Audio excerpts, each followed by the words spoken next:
On apprenait dans les derniers jours que la ronde allait enfin démanteler la spirale.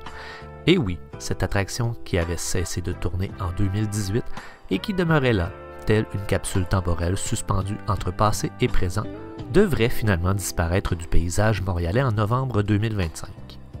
Comme à chaque fois qu'un vieux manège tire sa révérence, les réactions ne se font pas attendre.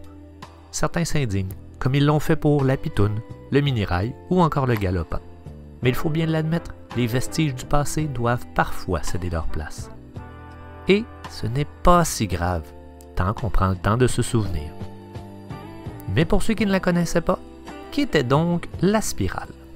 Cette tour métallique de 310 pieds de hauteur, soit environ 94 mètres, était une véritable merveille technologique de son époque. Son ascenseur panoramique, soit une cabine rotative à 2 étages, pouvait accueillir 64 passagers. Elle montait à une vitesse de 5 pieds par seconde, effectuant 3 rotations complètes à chaque ascension pour offrir une vue à 360 degrés sur les environs. En tout, elle pouvait théoriquement réaliser 12 courses par heure.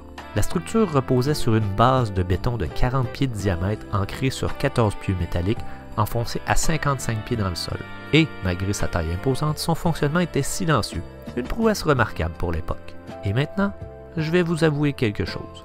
Toutes les images que vous voyez depuis le début de cette vidéo, sur lesquelles vous avez reconnu la spirale et le mini-rail, que vous avez connu à la ronde, n'ont pas été tournées à Montréal. Et pourtant, ce sont bel et bien les mêmes attractions, pas des copies. Ces images ont été captées à Lausanne, en Suisse, lors de l'exposition nationale suisse de 1964.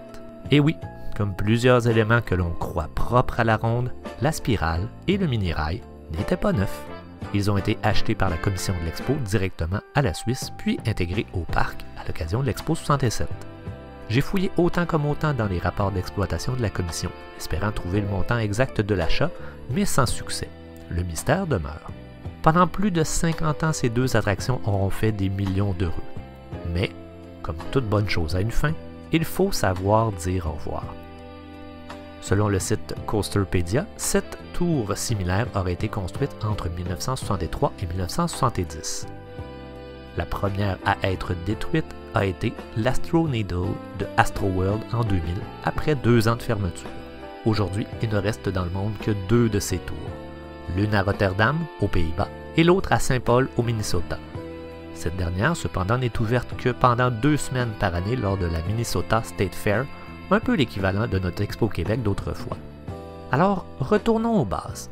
Le problème du démantèlement de vieilles attractions est-elle un problème de nostalgie? Peut-être aussi que c'est simplement le reflet du temps qui passe, de technologies qui évoluent et de structures devenues trop coûteuses à entretenir.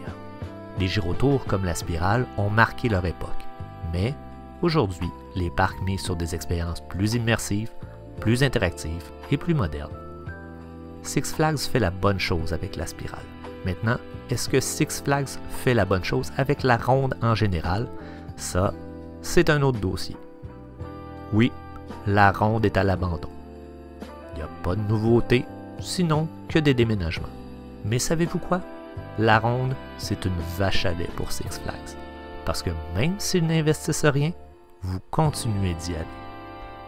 C'est aussi simple que ça. Ils n'ont pas besoin de vous convaincre, vous y allez quand même. Plutôt que de s'indigner, pensez-y réellement. En quelle année êtes-vous monté dans la spirale pour la dernière fois et est-ce que c'était vraiment une expérience qui va vous manquer? Dans la politesse et le respect, j'ai bien hâte de lire vos commentaires. Prochainement, si on faisait un petit tour d'horizon des 10 dernières années à la ronde, ça pourrait être intéressant. Qu'en dites-vous? On se dit à bientôt et surtout, n'oubliez pas de garder les mains dans les airs.